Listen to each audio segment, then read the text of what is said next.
السلام علیکم معزز دوستو، میرا نام مشاہد محمد سعید اور آپ دیکھ رہے ہیں مشاہد اسلامک جنرل نالج۔ محترم ناظرین کرام، ہماری ٹاپک ہے اللہ رب العزت کے بارے میں کہ اللہ رب العزت کیا واحد ہے، اکیلا ہے؟ کیا پوری کائنات کا پیدا کرنے والا واقعی اللہ رب العزت ہے یا خود بخود یہ پوری کائنات چل رہی ہے؟ پوری ویڈیو کو ضرور سنیں، انشاءاللہ آپ کو انٹرسٹ آئے گا۔ حضرت امام اعظم رضی اللہ تعالیٰ عنہ کا ہی ایک واقعہ ہے کہ آپ نے ایک دہریہ سے مناظرہ کیا۔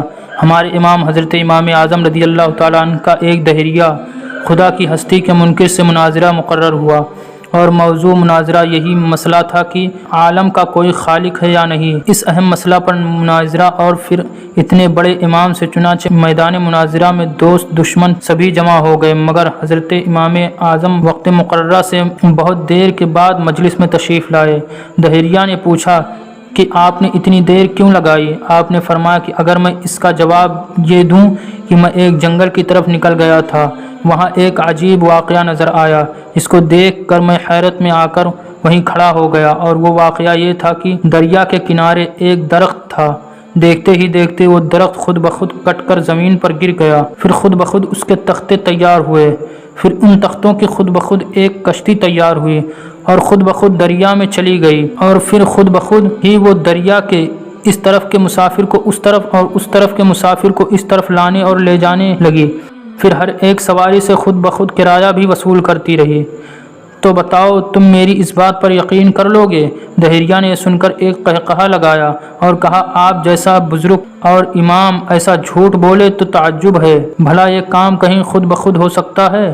جب تک کوئی کرنے والا نہ ہو کسی طرح نہیں ہو سکتا ہے۔ حضرت امام اعظم نے فرمایا کہ یہ تو کچھ بھی کام نہیں ہے، تمہارے نزدیک تو اس سے بھی زیادہ بڑے بڑے عالی شان کام خود بخود بغیر کسی کرنے والے کے تیار ہوتے ہیں۔ یہ زمین، یہ آسمان، یہ چاند، یہ سورج، یہ ستارے، یہ باغات، یہ سدھا قسم کے رنگین پھول اور شیریں پھل، یہ پہاڑ، یہ چوٹیاں، یہ چوپائے، یہ انسان اور یہ ساری خدائی بغیر بنانے والے کے تیار ہو گئی ہیں۔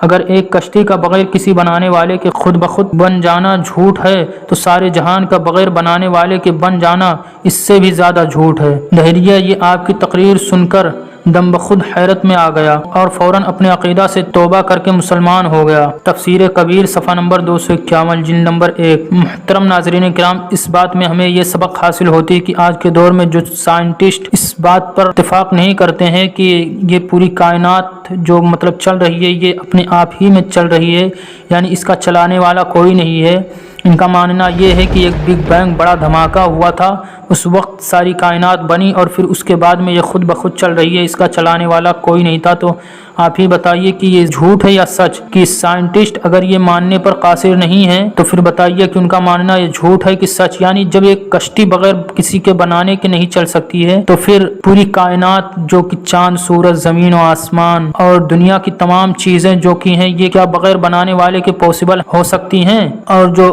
سائنس کا عقیدہ اور نظریہ ہے کہ پوری کائنات جو چل رہی ہے وہ صرف اپنے آپ میں ہی چل رہی ہے، اس کا کوئی بنانے والا نہیں ہے اور نہ ہی کوئی اس کا خدا ہے، تو اس پر اتفاق کرنا ہوگا کہ پوری کائنات کا پالنے والا صرف ایک ہی ذات ہے اور وہ ہے اللہ رب العزت کی، اور وہی وحدہ لا شریک ہے، اور پوری کائنات کا پیدا کرنے والا وہی واحد حقیقی ذات ہے۔ حضرت امام جعفر صادق رضی اللہ تعالیٰ عنہ اور ایک دہریہ ملاح کا واقعہ بھی سماعت فرما لیجیے۔ خدا کی ہستی کے ایک منکر کی جو ملاح تھا، حضرت امام جعفر صادق رضی اللہ تعالیٰ عنہ سے گفتگو ہوئی۔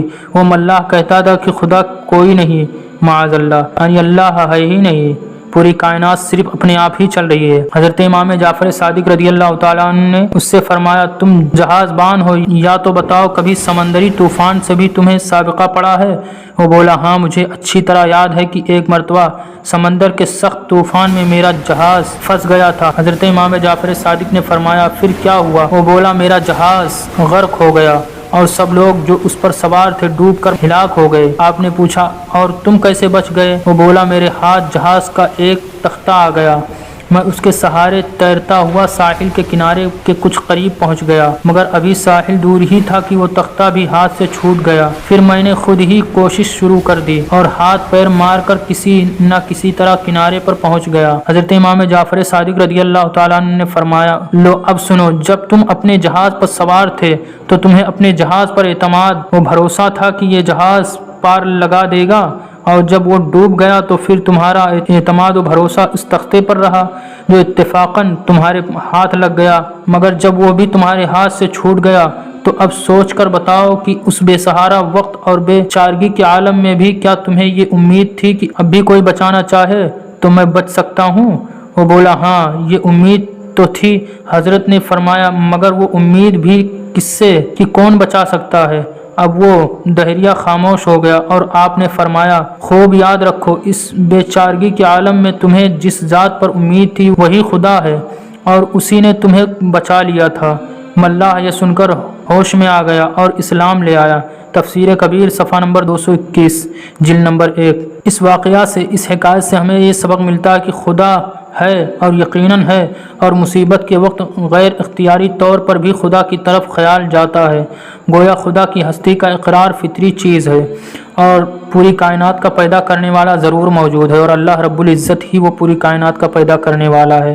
اور نظریہ سائنس جو ہے وہ غلط ہے کہ پوری کائنات جو ہے یکبارگی ہی میں بنا اور پھر وہ اپنے آپ ہی چل رہا ہے بگ بینگ کے ذریعے۔ اس ویڈیو میں بس اتنا ہی، تب تک کے لیے thanks for watching my videos and almost watch my all videos. جزاک اللہ خیر، اللہ حافظ، خدا حافظ۔ ویڈیو پسند آئی تو لائک ضرور کریں، اینڈ آپ کا نظریہ عقیدہ کیا ہے اللہ کے بارے میں کمنٹ میں ضرور بتائیں، اور مزید ویڈیوز کو پانے کے لیے چینل کو سبسکرائب کریں اینڈ بیل آئیکن پر پریس رکھیں۔